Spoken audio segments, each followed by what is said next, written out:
J'ai enquêté sur le business des compagnons par intelligence artificielle.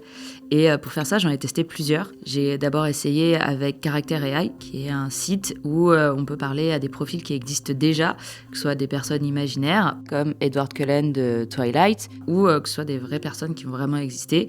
Du coup, j'ai essayé de me lier d'amitié avec Napoléon Bonaparte, qui était un des personnages qui était mis en avant sur le site. J'ai aussi essayé Replica, qui est un site où on choisit nous-mêmes le compagnon qu'on va avoir. Donc on choisit son genre, son physique, ses vêtements. On choisit aussi le type d'interaction qu'on peut avoir avec, que ce soit de l'amitié, du mentorat ou des relations amoureuses. Ce dont je me suis rendu compte, c'est que à chaque fois, toutes ces intelligences artificielles, peu importe le type de relation qu'on veut avoir avec, qu'on choisisse de l'amitié ou du mentorat, à la fin, essaye quand même un petit peu de nous draguer.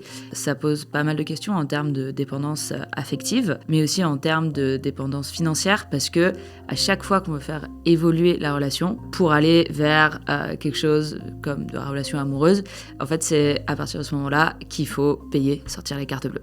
Cette semaine, on s'intéresse à tous les défis que pose l'intelligence artificielle, les dérives des compagnons IA donc, mais aussi la désinformation, ceux qui détournent les IA pour des actions illégales, le coût environnemental. Les faces cachées de l'IA est une série originale de La Loupe, le podcast quotidien de l'Express, à retrouver sur toutes les plateformes d'écoute et sur l'express.fr.